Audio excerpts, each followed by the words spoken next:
Over the next decade, new AI user interfaces are going to emerge beyond the common chat UI that we're all familiar with. So in this episode, I will be joined by Raphael Schaad, the creator of Notion Calendar, and together we'll review a bunch of cutting-edge AI interfaces that will give us a glimpse of what the future might look like. Welcome to another episode of Design Review.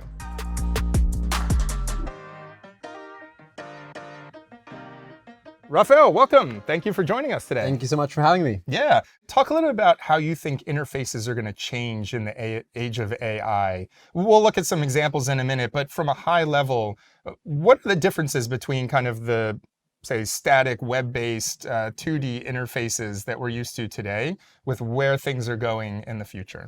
Sure. I think a big difference is that software of today, or kind of like up until this point, was mostly kind of like just clear things you can point at on the screen that are, kind of nouns, like text, forms, drop-downs, buttons, etc. And with AI, what really changes is, I think so much of the design of what AI does is kind of more verbs. It's more the workflows, autocomplete, auto-suggest, go out and gather some information from me, etc. And we don't really have the tooling yet to kind of draw verbs on the screen. And so that's what's really fascinating, how this software is now emerging in this new AI world. Awesome. Well, let's take a look at some examples that were submitted by the YC community. The first one that we're going to take a look at here is Vapi, which is voice AI for developers. All right, so Vapi lets developers build, test, and deploy voice agents in minutes rather than months. And it looks like there's a microphone icon here where we can just click in and give it a try. Welcome to Vapi. I'm an assistant that you can talk to like a person. So, how's your day going? Going great. And it looks like this demo on the website is really targeted at the developer that would actually implement this technology, not so much the user that will eventually use it. You're spot on.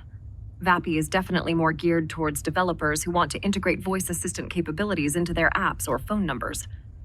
But hey, even if you're not a developer, feel free to give it a spin. So one of the first things that I noticed was that when I was speaking, there was no visual feedback, making it clear that my voice is actually recognized by the microphone. And then similarly, when the voice was answering, there was no sort of like visual indication that that's what's happening. So for example, if our laptop was on mute, we were not sure whether the demo was broken or what's going on. Right. So important, I guess, to kind of pair multimodal cues. So not just rely on voice in these type of scenarios where you do have a screen. On the phone, that would be a different scenario. I think one of the other interesting things to try here is when you're talking to a human, the latency is really important, and also interruptions. And it felt pretty fast and pretty natural when we were conversing. I wonder what would happen if we tried to interrupt it. Would it be able to handle it? Let's try it. And one of the things that I actually do really like here is that they always, because this is developer focus, they always rendered kind of like a little label that shows you instantly for each answer the milliseconds of the delay, really kind of building you an intuition, how many milliseconds feels natural versus kind of feels like, oh, I'm talking to a robot. That's a great point, because the latency is the interface in some ways, in that how fast it responds to you. The longer it takes, the less it feels like a natural conversation, and the more it feels like you're talking to a robot. The whole point is to make it seem like you're talking to a human here. Yeah, and it almost seems like we're basically talking here to kind of like the dev mode of this technology. And so whenever you can and are in this situation, like what are all the things that you might be able to expose, such as kind of the milliseconds of latency? Kind of like think of it as dev mode versus sort of like production mode. Yep, let's try to interrupt her here. Welcome to Vapi. Hi, I was wondering if you could tell me what the weather is. Like a person. So, how's your day going? All right, so two things happened. One, it didn't pause when you were interrupting. And then two, it entirely missed your question when it actually got done with its own sort of agenda. Yeah, awesome. Well, I think my takeaway here is, one, developer focused. Number two, showing the latency was actually key, because that's so much of what makes this actually feel natural as a human interface. And the voice felt like I was talking to a human, which was pretty incredible. Pretty incredible that startups can now have these things that previously kind of felt like a huge company needs to build this technology. Yeah, it's amazing. It's like you would have thought this would be 100 years away, not available today. Totally. Great. Thank you, Vapi. Okay, next up, we've got Retell AI, and they say supercharge your call operations with voice AI.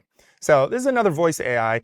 What I thought was interesting on this one, we can actually try it with live phone calls and having their AI voice agent call us and run through some of these different scenarios that they have. A receptionist, setting appointments, lead qualification surveys, but I haven't been paying my debts. So we're going to go debt collection here. All right. And I'll put in my phone number and my name and email address. Submitted. Oh, Wow, we're actually getting a call. My phone is ringing. Hi, is this Aaron? Yes, this is Aaron. Hi, Aaron. This is James from Retell Debt Collection Company. The reason for my call today is to discuss the outstanding balance on your account, which is currently $800. This balance is past due. Have you received our email notification about this? Oh, I'm sorry. This is not Aaron. This is Steve. Oh, my apologies, Steve. Can you connect me with Aaron by any chance? You know, I haven't seen Aaron for a while. He might be on vacation or something. Got it, Steve. Sorry for the mix-up. We must have made a mistake. Hope you have a wonderful rest of your day. All right. I successfully evaded my debt collection. Awesome. First of all, latency is an issue, huh? That's what kind of like breaks the illusion of this being a real person. Yeah, I think one of the things that stood out to me is like, I threw it a curveball and it totally adjusted. Because when I typed in the form here, I told it that my name was Aaron. And a simple system would just keep referring to me as Aaron throughout the entire call.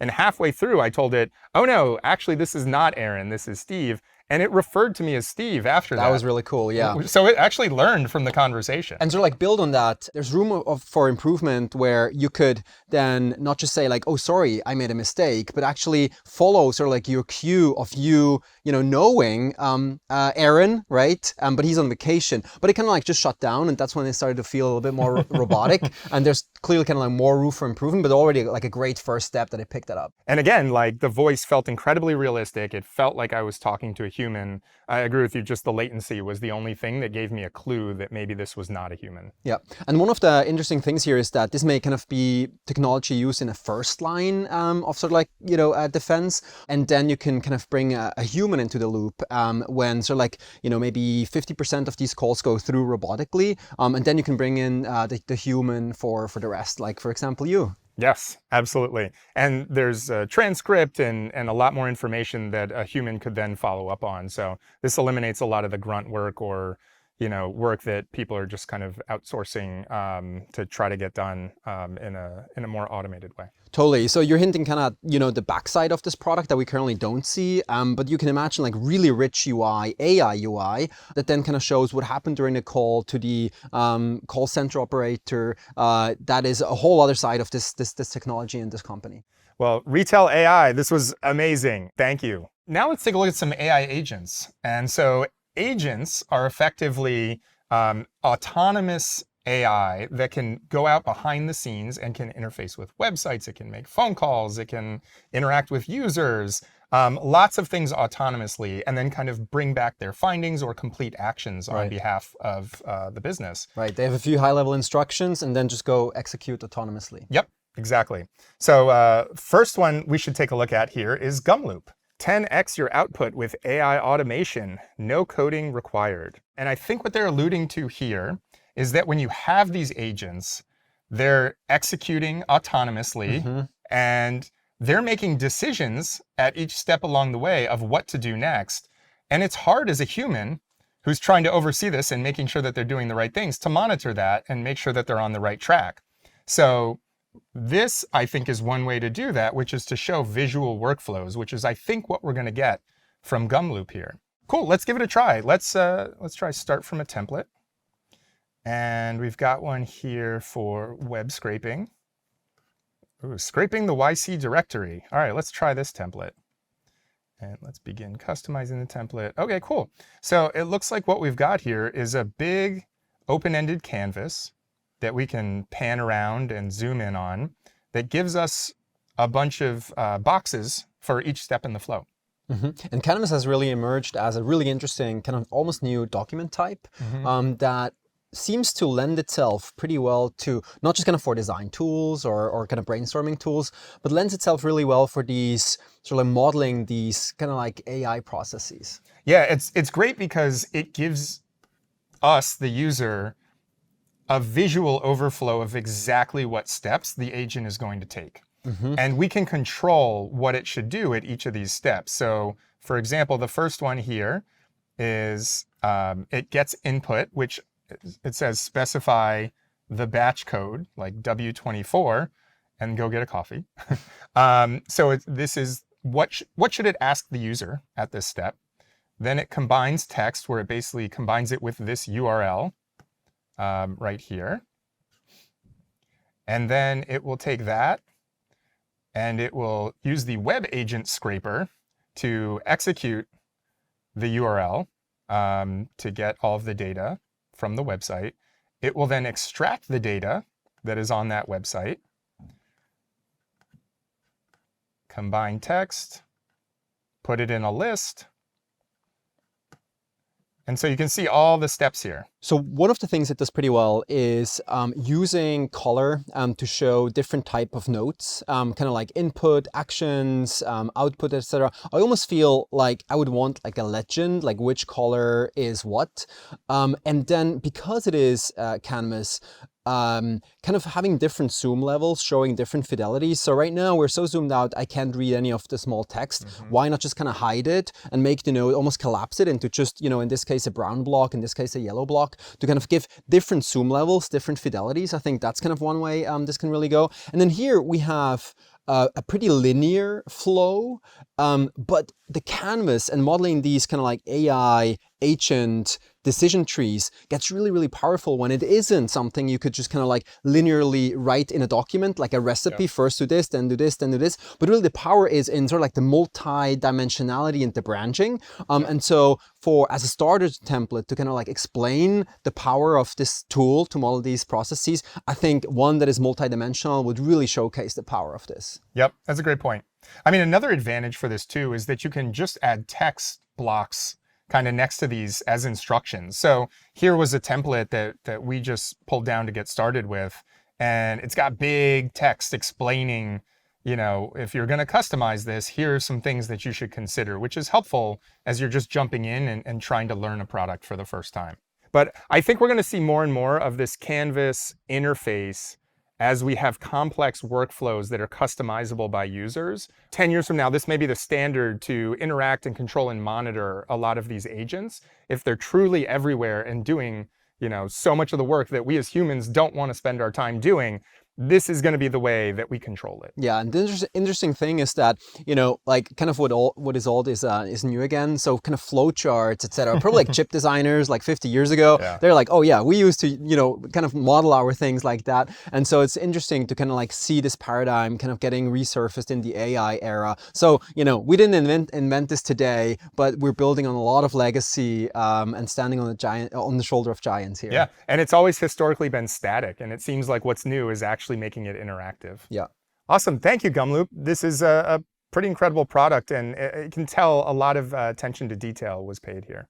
All right, next up for AI agents, we're going to take a look at AnswerGrid. AnswerGrid has answers at scale, and there's a text box here where I can put in some input, but it looks like they've got some suggestions for me. And this is a really nice pattern, right? Whenever you have a free form text box where basically you're expected to prompt, write text as an instruction for the LLM, kind of the AI engine to use as an input. Having some examples to just kind of like turn examples into buttons where with a single click you can basically fill out like a pretty reasonable example is something that's, you know, really good to start. Yep. It's hard sometimes you come here and you're like, I'm not sure what to use this for, and you're staring at the blank canvas effectively, and this gives you some suggestions to make it easy to get the value of the product. And I would take this even a level further. I think it's not just for examples where, you know, as a demo, but what if you can guess or infer from other contexts of your application, like what might be like a good prompt, even as you're kind of using the application, and then make them single click as opposed to just being static examples. So collapsing sort of like suggested prompts into buttons, I think is like a really interesting kind of dynamic pattern here. Yeah, I'm about to click on AI companies in San Francisco, and there's a lot that happens behind this. It seems like a simple button, but all right. So pre-filled it, AI companies in San Francisco, and wow, it's pretty fast. Okay, so I get a bunch of companies that I'm sure many of the audience has heard of, OpenAI, Anthropic, Perplexity, and it's got some information like HQ location and industry and website URLs. I think what's interesting here is to click on the plus button here, and we can add something different. So let's just say funding raised. And basically what happened here is we took a prompt as an input, and we got the spreadsheet structured data as an output. And in the background, it went to these websites, scraped it, assembled this spreadsheet. And now what we can do is add columns and have sort of the agent go out again, not on a sort of like static, set of columns that were predefined, but our columns, like things we want to know, kind of putting the human back into the loop. Yeah, and what's cool is it's almost like every cell of the spreadsheet gets its own AI agent to get the data that we want, which is pretty incredible. It's like a spreadsheet on steroids. Okay, let's figure out the funding that was raised for each of these companies. So I just put funding raised here. This will be a web search. I'll let them pick the format that comes back here.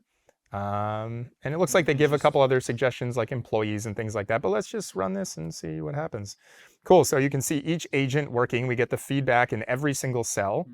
I'm curious if they're going to come back in one at a time or all at the same time. Oh, all at the same time. Was an interesting choice of kind of like the run button. Was there like this arrow up? There's probably, well, first of all, kind of very interesting choice, kind of like, oh, send the agents so like up to the cloud almost, send them off. And then maybe as a second point, maybe there's some improvement kind of to make this button a little bit clearer, like how to actually, you want people to click this button basically, like kind of like run, play, go. Yep. Yeah, play button would have been good too, right? What's interesting here is, okay, the data that we get back is 470 million, 73.6. It feels like it's missing the unit for the condensed version. And maybe that was a setting that I should have added. You know, I told it to pick the data type that was coming back here. But I noticed as I click into each of these, it shows me the answer, 6.6. It also shows the sources in line. And you can see OpenAI raises 6.6 billion. So that tells me like, oh, okay, we're missing a B. But this is actually really helpful that you can click into each of these and see where it got the information from. This is another common pattern that we see where if AI is going out and doing a thing, how do you know you can trust the results that it brings back? You know, sometimes it hallucinates, sometimes it gets the wrong thing. And so by having a source closely attached that you can just, you know, click on each of these, right here, you can see immediately where the sources came from. It helps us to be able to validate and trust the data that the AI agent is bringing back. Totally. And, you know, when you Googled kind of in the past, you just had a list of websites, a list of basically the references or the links, and they were your destination. But now that you ask kind of a chat box and you get the answer back, you kind of want to have the links, the references kind of like inlined. And I believe it was maybe Perplexity kind of to do that pattern first, where you had like these little round numbered dots right inlined with the answer, kind of showing you which segment or which fragment of the answer comes from where. And this is a really nice pattern that is sort of like used here. And it could even be used in other contexts or even be inlined here. I guess in a spreadsheet, it works kind of to pull it out into its own popover. When you are kind of more looking for space and to condense it, then sort of like the pattern of having the footnotes almost directly in the answer is a really successful pattern. It's also interesting, you know, you mentioned before about how, you know, we always had flowcharts, and these are like modern flowcharts with the canvases. And it's interesting too that, you know, a lot of the citing sources in the footnotes is not a new thing. That's been around since the beginning of books, but now it's actually being used in a new way to actually validate and verify information in real time that an agent brings back, which is really cool. Just like in academic papers of the past, footnotes, you have your references, like from which paper, which data source, you actually draw a conclusion. Now we kind of see this pattern more and more in software. Yep. Well, very cool. Thank you, AnswerGrid. This is really well done. All right, so next up, let's take a look at another kind of AI interface that I think we've seen that's pretty common, which is you put a prompt and you get some kind of output or action that happens, which I think has become pretty common. First up, we've got Polymet. Polymet, an AI product designer at your service. Okay, very interesting. So you can design and iterate faster with AI and get the production-ready code and ship faster. All right, so let's see, my first project. Sure, let's start there. Okay, so we get the prompt box, which is the core element of a lot of these prompt to output interfaces that we see. It says explain what you want to build. And similarly to one we looked at before, it gives us, it looks like, a bunch of pre-built prompts that are ready to go. And it seems takes multimodal input. So we see little icons for the microphone and even an image. So it looks like we might be able to upload a sketch, for example, of an interface, and then it will turn it into like the actual thing. Let's try an intermediate one.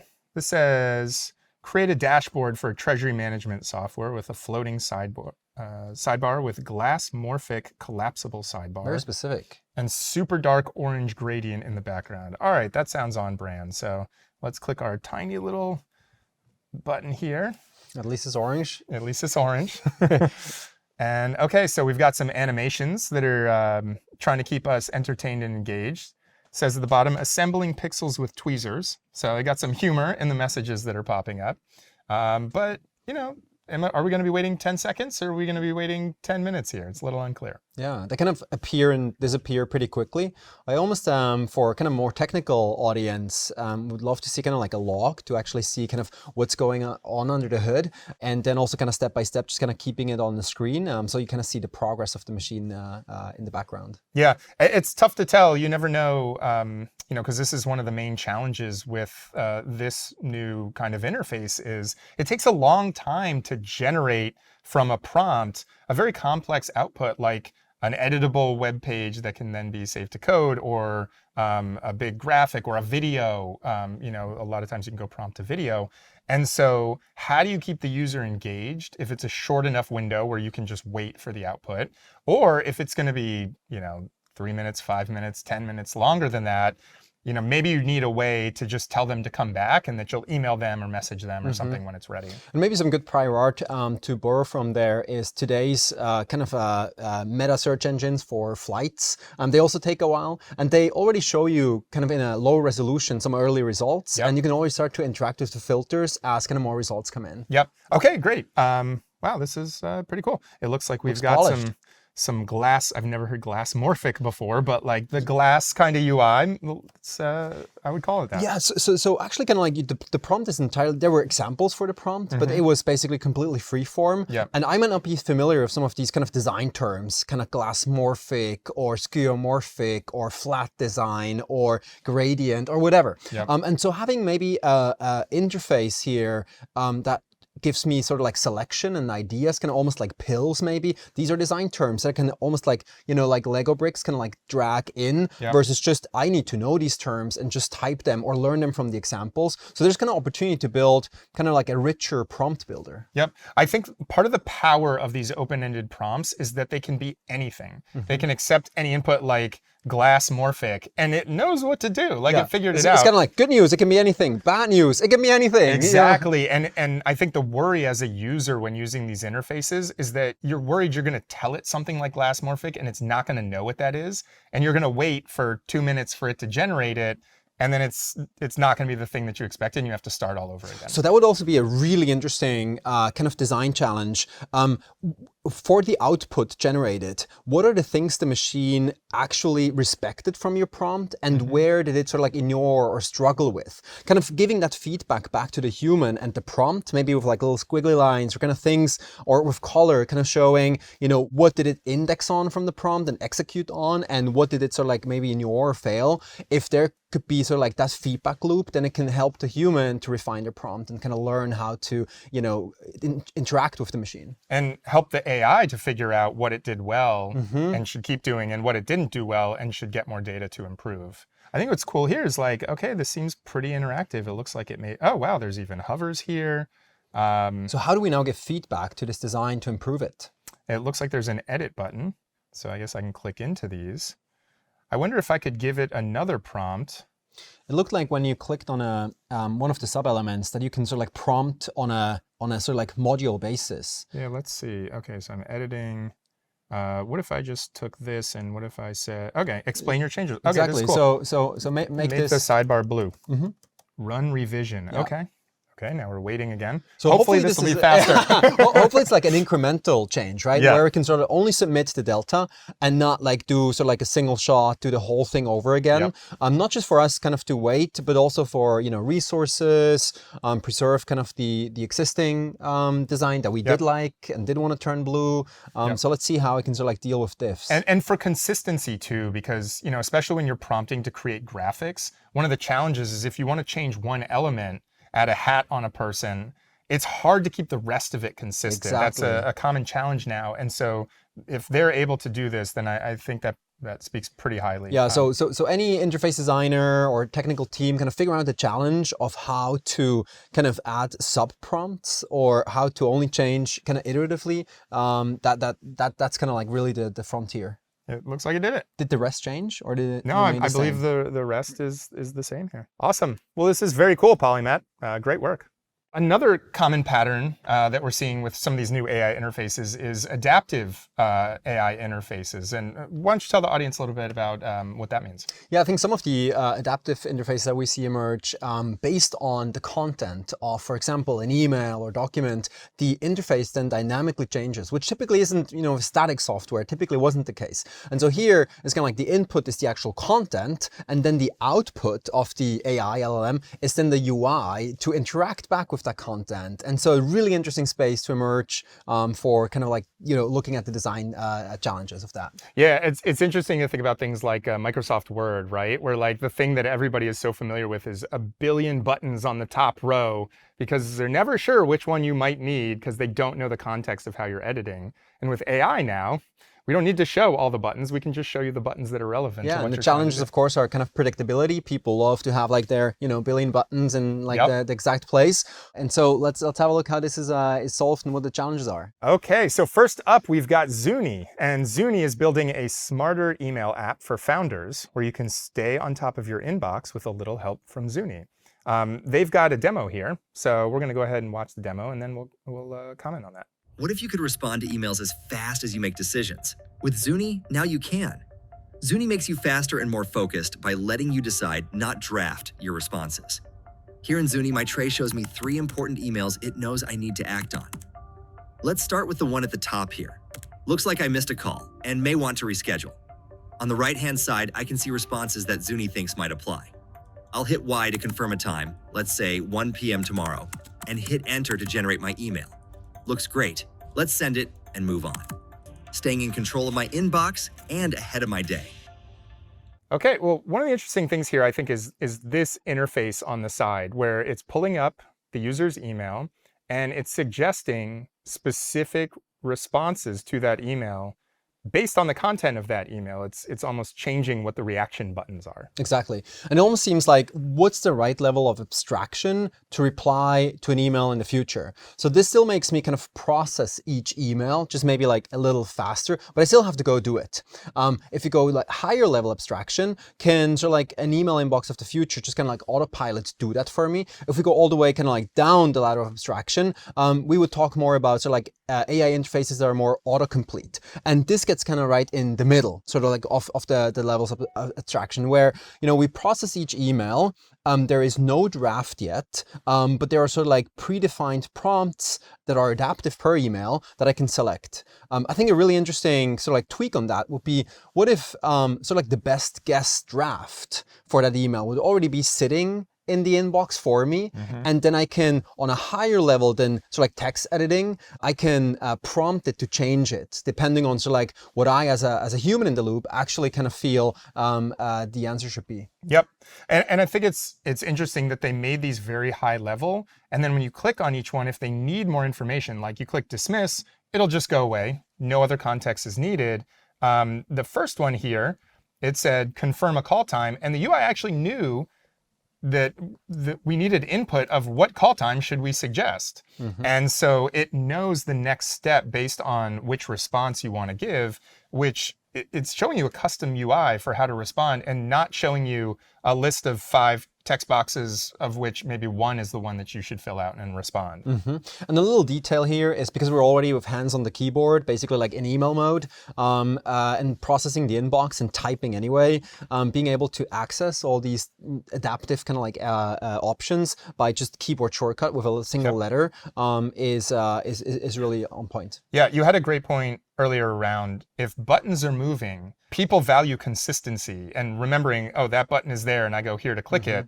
And that is actually interesting where the buttons and the responses are technically changing for every single email, but the keys that you're pressing do not. And so you can kind of keep your hand right there and know what to expect each time. Now, one kind of interaction design challenge with these hotkeys that are not like with a modifier key, like a keyboard shortcut, so Command-C for copy, for example, has a modifier key, but these are just hotkeys where I just press Y, it just does it, right? But what if I think that my cursor is focused, inserting text, and I want to kind of reply yes, then basically my first Y keystroke like submits a button, right? And so there's always this challenge of really being very clear when an input element is focused and you're typing versus now typing on the keyboard will just do stuff in your UI. Yep. Adaptive UIs of the future here. There we go. Awesome. Thank you, Zuni. Very cool. We've seen some voice examples. Let's take a look at a video example now. This is Argil, Argil.ai, and they have a product that's almost like an AI video studio to create production quality videos. This actually has a deep fake AI version of me. Incredible. And so what we can do here is we can type our own custom script right here into this box and make it say whatever we want, create different blocks where we can change camera angles for each of these different settings. And we can change the body language too. So for this one where I say, here I am pointing to myself, for this point, I have selected the point to myself example here. And you had to select that manually? Yeah, so I selected it manually. You could imagine in the future they would auto-detect it. Right, that would be really interesting. It's cool here that as you hover over these, you can see the different samples of what will happen. Yeah, you can almost imagine how you could highlight certain parts of the script and then from a drop down there, kind of choose suggested, but then also kind of standard. Yep. Part of this library, kind of like, you know, just try, point to myself. What is it? I'm crushing it. I'm crushed. And so there's like a lot of kind of like interplay with the text interface to the left. Yep. All right, so let's hit play and let's watch it. Hi, I'm Aaron, and today we're going to make a new design review video all about AI interfaces. Here I am pointing to myself for this point. Cool. So the voice was very good. That sounded like me, and I just typed a bunch of text to get that. And what was the training data to create your deepfake? Yeah, so they just need a few minutes of video of me or whoever talking, and then they can basically process it automatically in their models to create their deepfake. And you were saying something completely different than this here. That's incredible. Yep. And so let's so if this is all AI generated, let's try to change the name here. Yeah. Let's say I'm Raphael, and today, so it's processing. Hi, I'm Raphael, and today we're going to make a new design review video all about AI interfaces. Here I am pointing to myself for this point. Okay, and so the other thing that you notice here is the video is very blurry.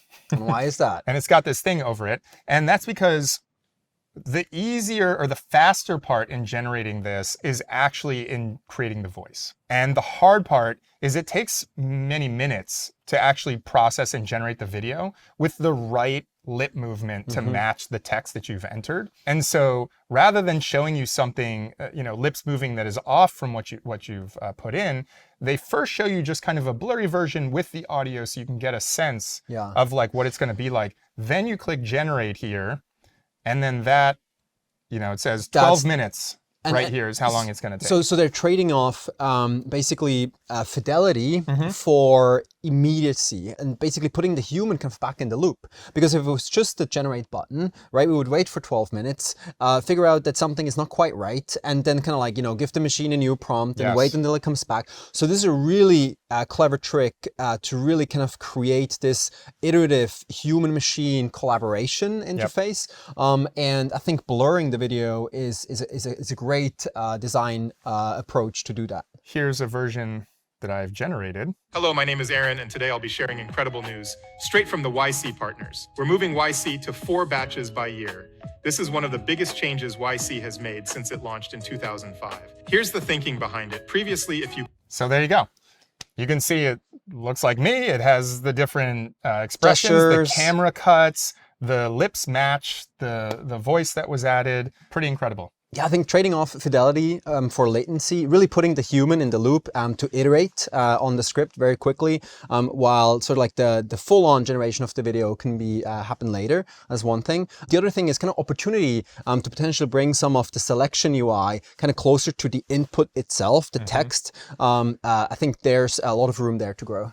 Yeah, very cool. Awesome. Thank you, Argil.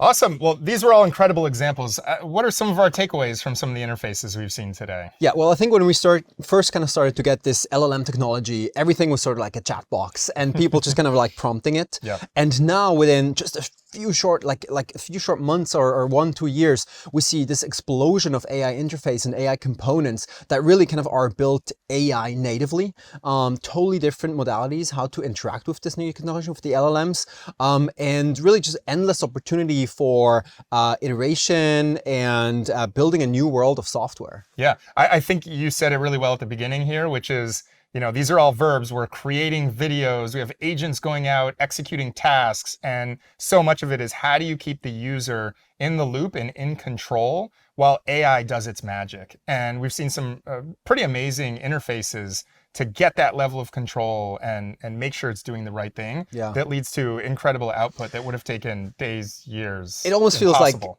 like back in like 2010 or so when touch devices really kind of came on the market and everything had to reinvent it kind of touch first. We're at one of those moments again where like all of software, all the components that we kind of took for granted, they are really being reimagined and reshaped by the builders and startups and designers out there right now. Future is going to be incredible. Yeah. Well, thank you to everybody who submitted. These are pretty groundbreaking UIs that I think are going to continue to evolve over the next decade, and really excited to see where they end up. So thank you, Raphael, for joining me for this episode, and we'll see you on another design review. Thank you so much.